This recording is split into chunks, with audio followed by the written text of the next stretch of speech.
Assalamu alaikum. Hope you are doing well. Our today's topic is chemical nature of ATP and NAD. What are ATP and NADP?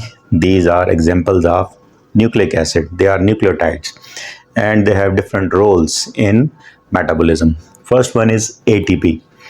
ATP के तीन roles हैं, यानी there are three basic roles of ATP. Number one, ATP is a structure which is part of nucleic acid. ATP nucleic acid यानी DNA RNA का हिस्सा होता है और it is important as far as formation of DNA के अंदर deoxy adenosine monophosphate के तौर पे ये और कार्बन नंबर 2 के ऊपर ऑक्सीजन नहीं होती. While in case of RNA it is also a part of RNA molecule as a ribonucleotide, जहाँ पे कार्बन नंबर 2 के ऊपर इसमें ऑक्सीजन होती है.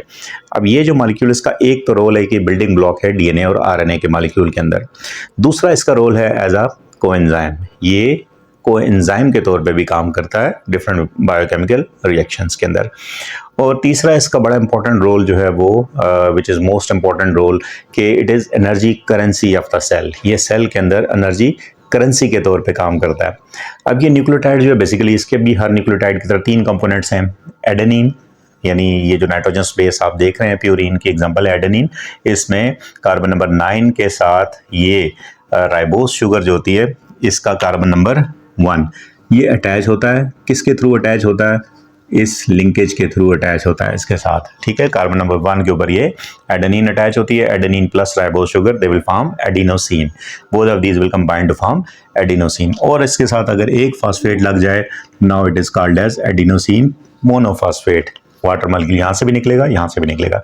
दो फॉस्फेट इसके साथ अटैच हो जाएं, if two phosphates are attach then it is called as ATP.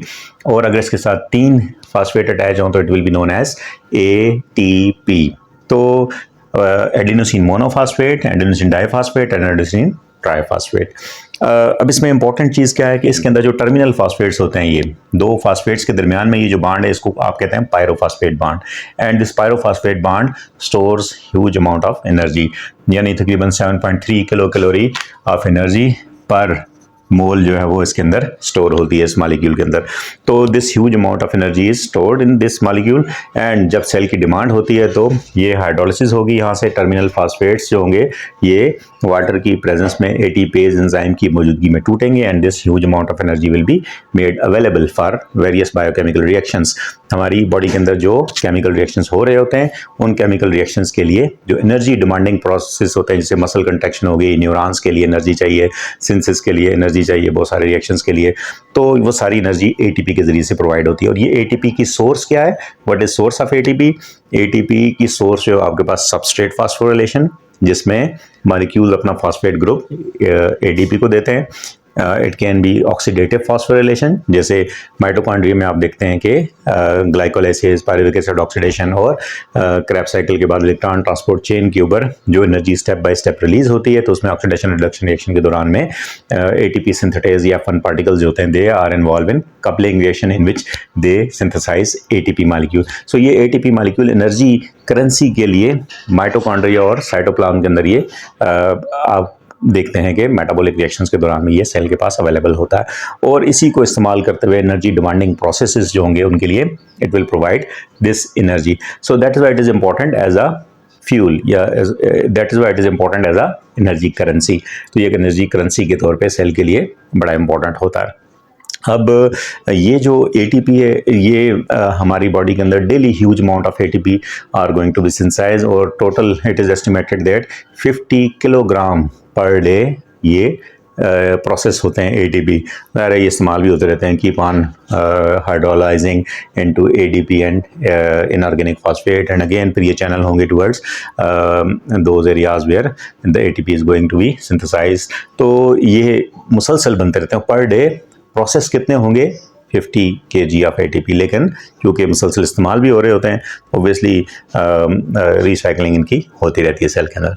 अब दूसरा जो आपके पास मॉलिक्यूल है that is called as NAD, nicotinamide adenine dinucleotide. It is a dinucleotide unlike this ATP which is a mononucleotide, यानी इसके अंदर ये एक न्यूक्लियोटाइड है, यानी nitrogenous base, ribose sugar and phosphate, तो it is a single nucleotide. लेकिन in case of NAD it is a dinucleotide.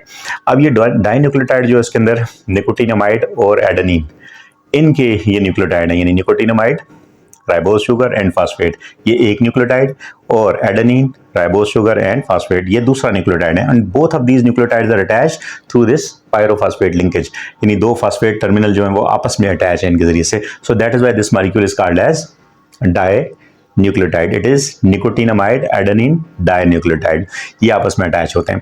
अब ये जो मॉलिक्यूल है NAD, इसकी दो फॉर्म्स हैं। एक आपके पास इसकी NAD है ऑक्सीडाइज स्टेट, और एक इसकी होती है NADH which is reduce state. So ये मॉलिक्यूल जो होता है ये it can be oxidizing agent और it can be reducing agent, यानी जब ये NAD प्लस की फॉर्म में होगा तो it can receives electron and proton, so that is why it is called as oxidizing agent.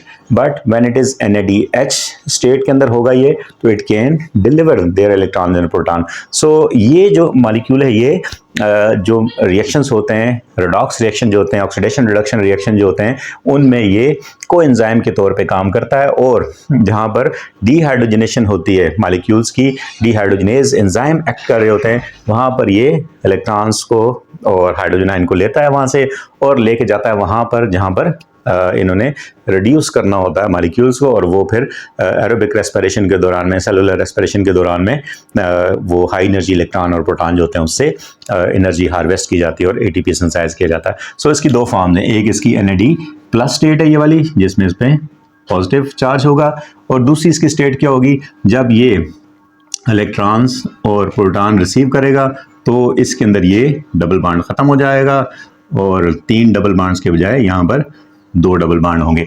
This state is a state in which it receives electron and proton and it becomes जो reduced state है इसमें convert हो जाएगा। ठीक है जी, और जब ionise होगा तो NAD ये इस स्टेट के अंदर आपके पास मौजूद होगा मीडियम के अंदर। तो this one is a state which is reduced form and this one is a oxidised state.